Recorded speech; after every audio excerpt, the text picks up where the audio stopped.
Eugênio Barba e Odin Teatré. Eugênio Barba fundou o Odin Teatré em 1964 em Oslo, Noruega, e posteriormente transferiu-se para Rostebro, na Dinamarca. Antes disso, havia sido assistente de Grotowski em seu teatro laboratório. Tem na disciplina do treinamento cotidiano e sistemático a base do seu trabalho, fazendo com que seus atores busquem uma autoafirmação e uma autotransformação, acreditando que somente essa autorrevolução poderá tornar-se uma revolução teatral e ou social. Dessa forma, assim como Grotowski, Barba faz com que cada ator busque dentro de si material físico e orgânico para seu trabalho. Como consequência natural dessa busca interna, cada ator acaba encontrando uma maneira particular, única e verdadeira de expressão artística, uma técnica pessoal de representação.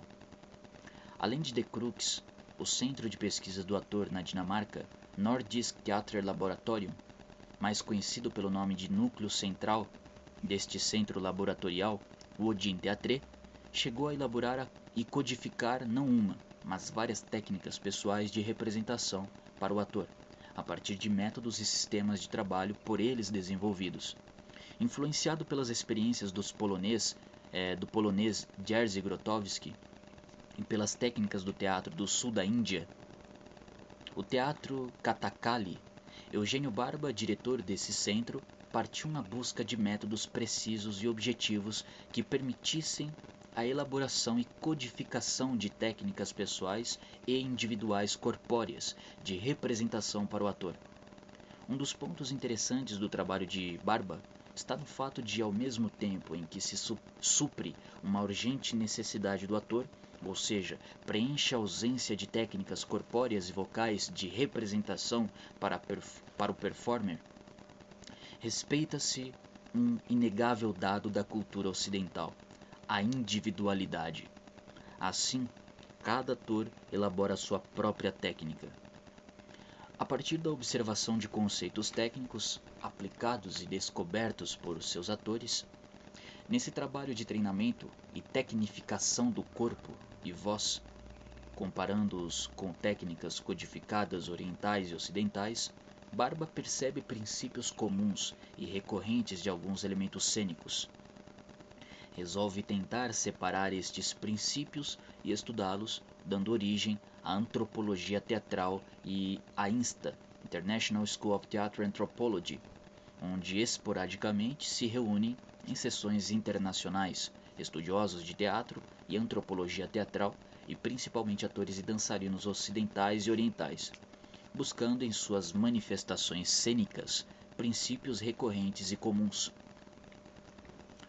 Os atores do Lume realizaram e ainda realizam intercâmbios práticos com Odin Teatré, principalmente com alguns dos seus atores. Passaremos a descrever alguns, determinando assim pontos comuns e diferentes em relação ao trabalho do Lume.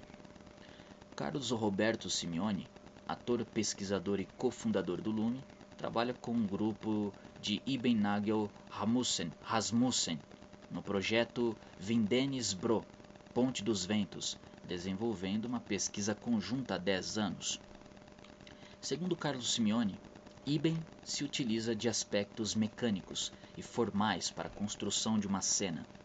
Porém, se ela utiliza apenas estes aspectos na construção de um espetáculo, este corre o risco de se tornar puramente mecânico.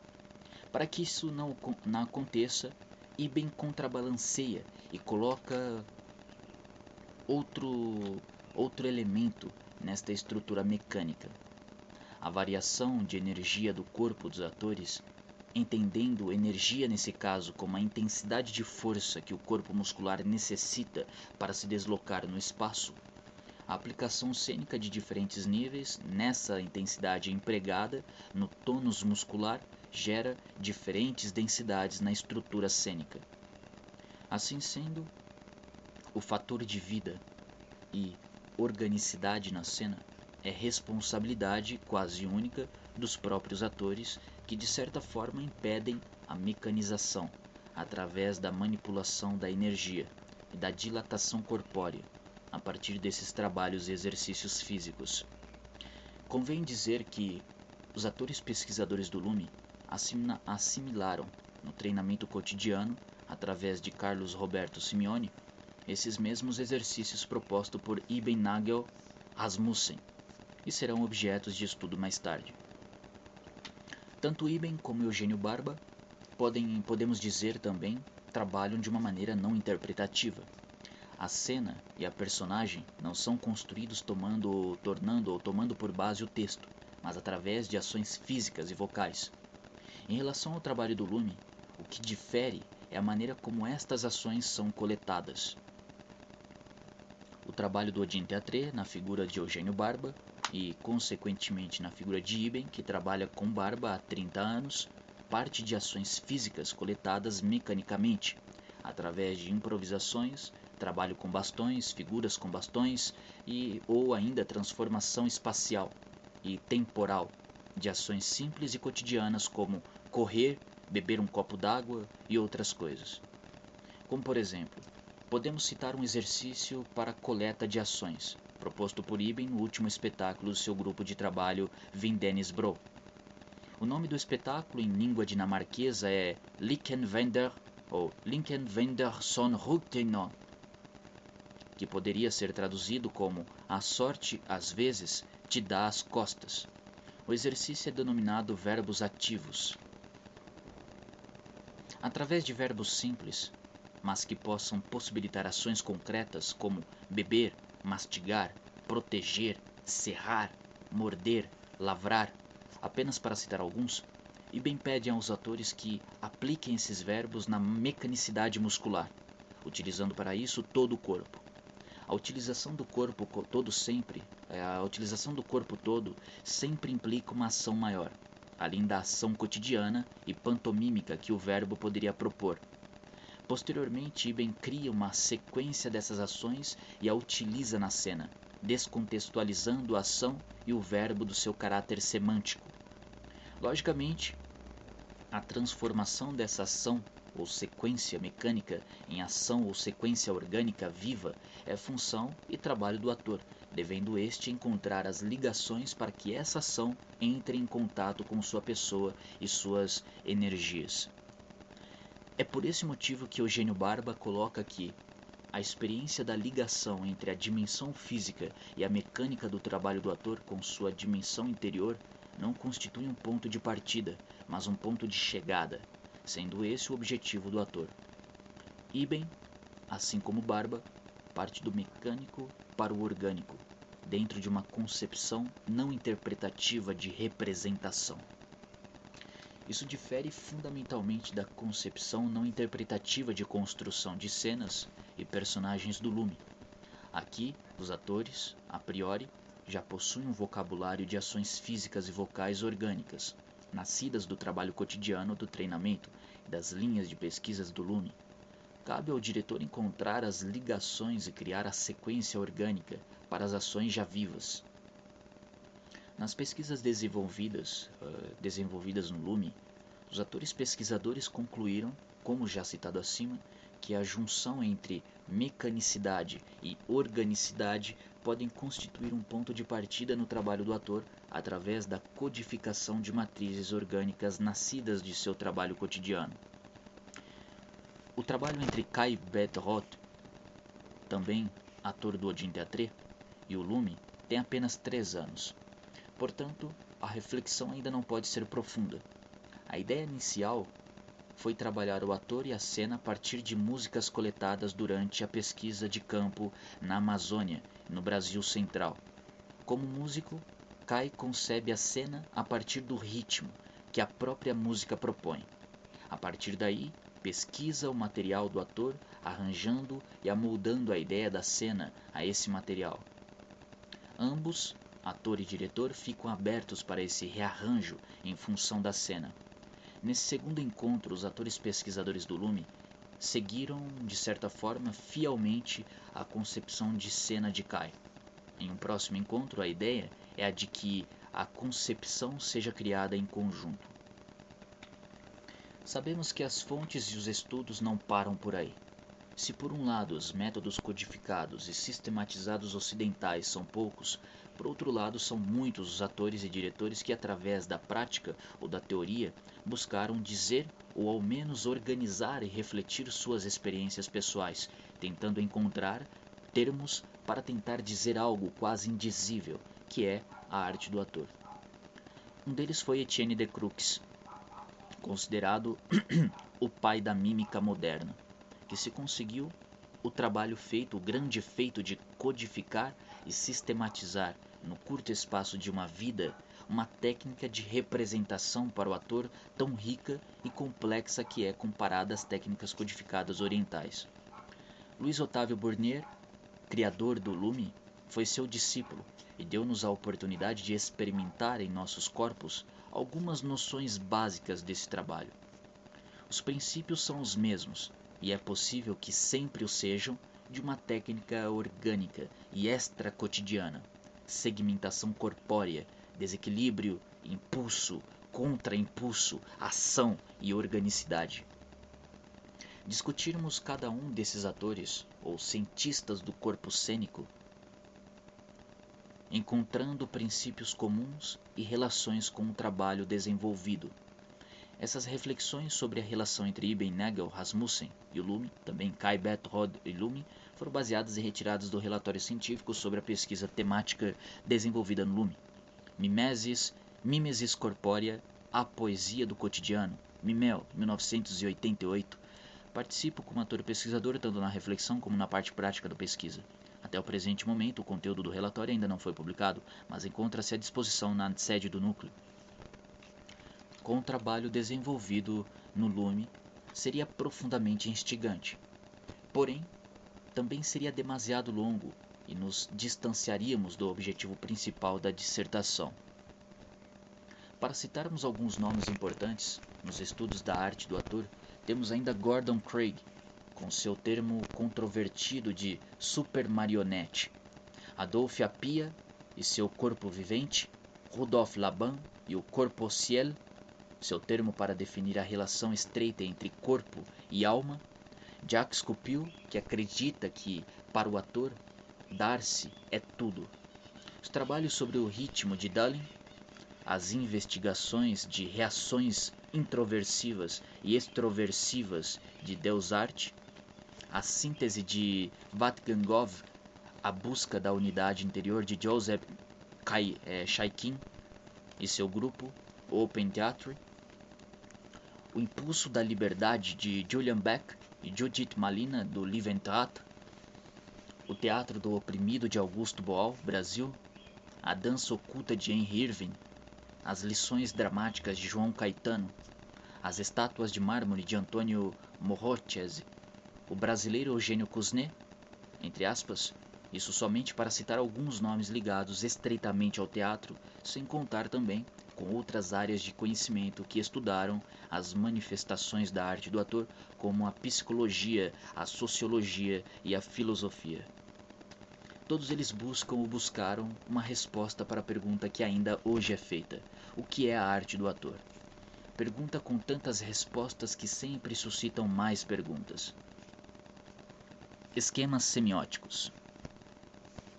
Esperamos que até o momento o leitor tenha percebido algumas diferenças fundamentais entre os conceitos de interpretação e representação dentro do âmbito da arte do ator. Tentaremos agora descrever e esquematizar essa diferenciação dentro de esquemas semióticos, tornando-se por base ou tomando-se por base o conceito de enunciação, enunciado, enunciação, no sentido de emissão, recepção, tentando assim destrinçar algumas diferentes reações ou relações e níveis de comunicação entre ator e espectador através da representação e da interpretação. Partimos do princípio que a representação, segundo o conceito colocado nessa dissertação, propõe uma nova relação cígnica, pelo menos ao que diz respeito específico dentro da relação ator-espectador.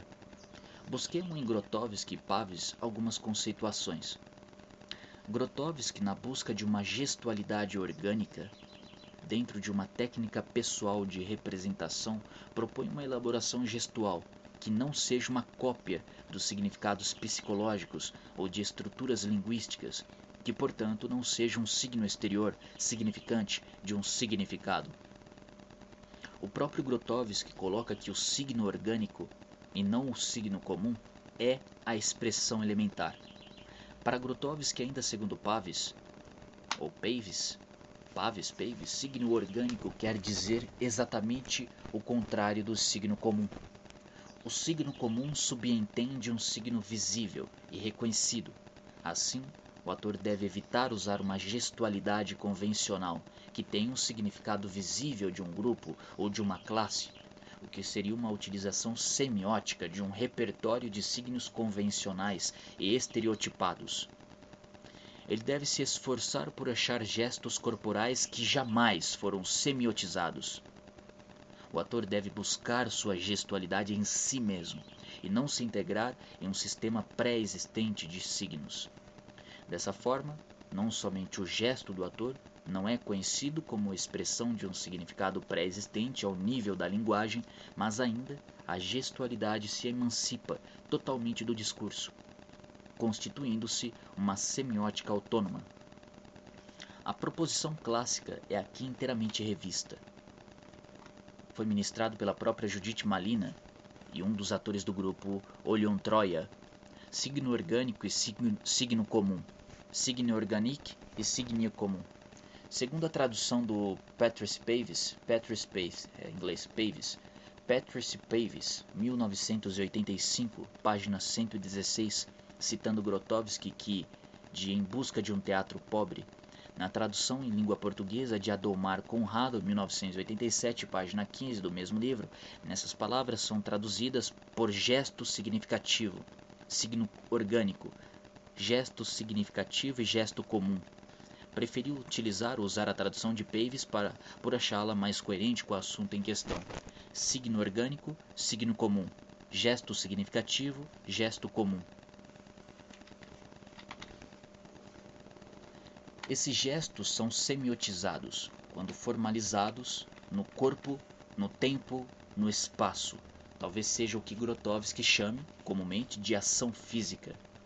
Barba chame de corpo em vida, Stanislavski de memória muscular, Luiz Otávio Burnier de corporeidade, Adolphe Appia de corpo vivente, Rudolf Laban de corper ciel, corpo e alma. Se pensarmos como já colocado na historiografia, que o ator de Grotowski representa um papel e que Pavis discute uma semiótica autônoma dessa maneira de representar, então teremos esquemas e análises semióticas diferenciadas para interpretação e representação. Convém dizer que esses esquemas não têm a finalidade de classificar e emoldurar esses gestos orgânicos dentro do teatro. Se buscarmos uma comunicação não semiotizada, essa tentativa nesse nível seria de estereotização do gesto, estereotipização do gesto. E mais, se colocarmos que o gesto orgânico ou ação física provém de uma técnica pessoal de representação e de um mergulho do ator em seu próprio universo corpóreo e vocal, como propõe Grotowski e o próprio Lume, então podemos dizer que existe uma semiótica não somente autônoma, mas também individual. Assim, cada ator possui sua própria classificação de ações físicas e vocais individual e orgânica, com nomenclatura, imagens próprias, e com esse vocabulário ele articula seu fazer teatral. No âmbito do trabalho do Lume, essa classificação é realizada através de matrizes individuais, o qual será objeto de discussão mais adiante. Pode-se perguntar se essa semiótica orgânica e individual não reduz a relação entre o público e o espectador, tornando-a mecânica. Na verdade, deve acontecer o oposto. Nesse mergulho individual, nessa transiluminação, o ator deve buscar elementos e ações orgânicas que ultrapassam os limites da comunicação rasa e comum. Busca-se uma comunicação ator-espectador em um nível mais profundo, talvez uma comunicação transcultural e interhumana. Jung poderia nos lançar algumas luzes sobre essas afirmações. O segredo da criação artística e de sua atuação consiste nessa possibilidade de reemergir na cognição originária, na participation mystique, pois nesse plano não é o indivíduo, mas o povo que vibra com as vivências. Não se trata mais aí das alegrias e dores do indivíduo, mas da vida de toda a humanidade, de toda uma sociedade. Por isso a obra-prima é ao mesmo tempo objetiva e impessoal, tocando o nosso ser mais profundo. É por esse motivo também que a personalidade do poeta só pode ser considerada como algo de propício e desfavorável, mas nunca essencial relativamente à sua arte. Sua biografia pessoal pode ser a de um filisteu, de um homem bom, de um neurótico, de um louco ou criminoso, interessante ou não. É secundária em relação ao que o poeta representa como ser criador. Grotowski chama essa comunicação através dessas ações orgânicas de uma comunicação simbólica, que estimula outras associações, tocando não somente o intelecto, mas um outro nível de percepção. O símbolo, em última análise, trata-se de uma reação humana, purificada de todos os fragmentos de todos os outros detalhes que não sejam de importância capital. O símbolo é um impulso claro, um impulso puro. As ações dos atores são, para nós, símbolos. Se se deseja uma definição clara, deve pensar no que eu disse anteriormente. Quando não percebo, isso significa que não existem símbolos. Eu disse percebo e não compreendo, porque compreender é uma função do cérebro. Muitas vezes podemos ver, durante a peça, coisas que não compreendemos, mas que percebemos e sentimos. Em outras palavras, eu sei o que sinto. Não posso defini-lo, mas sei o que é. Não tem nada a ver com a inteligência. Afeta outras associações, outras partes do corpo. Mas se eu percebo, isso significa que houve símbolos. O teste de um impulso verdadeiro é se acredito nele ou não. Grotowski, 1987. Assim buscamos abaixo esquematizar a diferenciação entre essa representação e interpretação, tendo como ponto de fuga o ator e a ação física orgânica, ou ainda simbólica no conceito de Grotowski.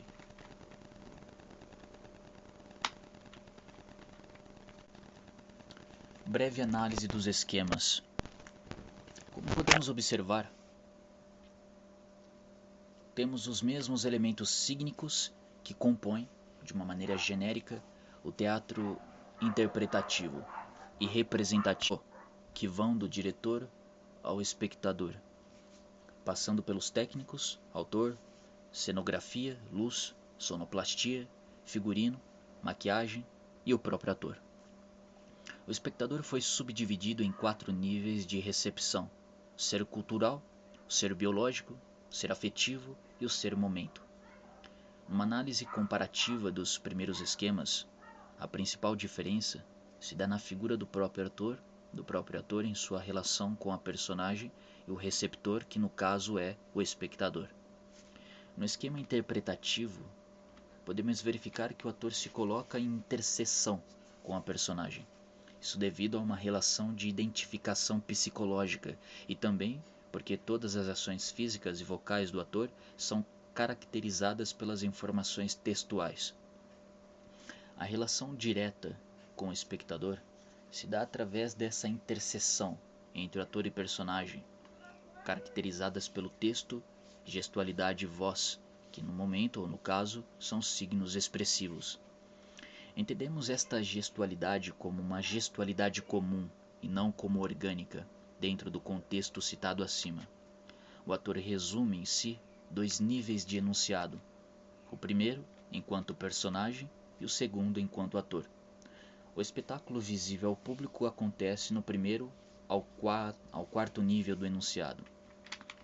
No caso representativo, o texto passa a ser mais uma roupagem do ator, justamente com o figurino e a maquiagem, e portanto não está inserido na relação de construção direta da personagem.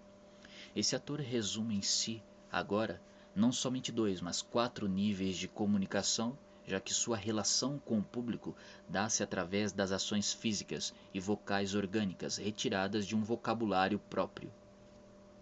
Essas ações físicas são divididas em duas partes principais complementares: a corporeidade, que são os aspectos internos dessa ação, e a fisicalidade, que são seus aspectos formais.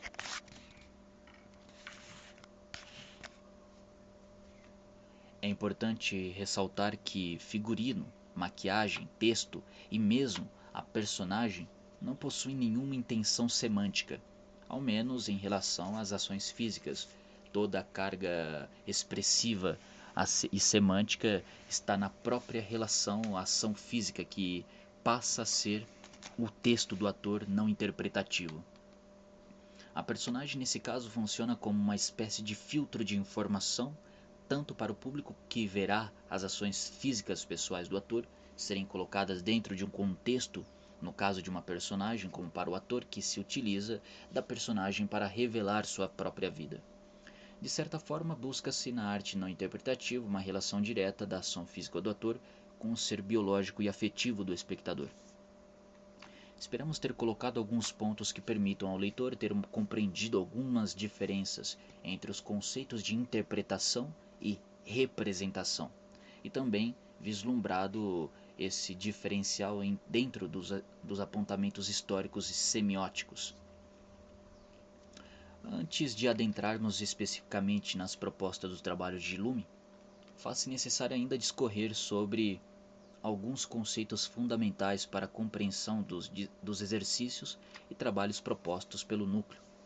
Alguns dos conceitos expostos no próximo capítulo, apesar de embasados em pesquisadores contemporâneos do teatro, terão como base primeira a compreensão conceitual dentro do âmbito de pesquisa proposto pelo Lume, Luiz Otávio Burnier e seus atores pesquisadores.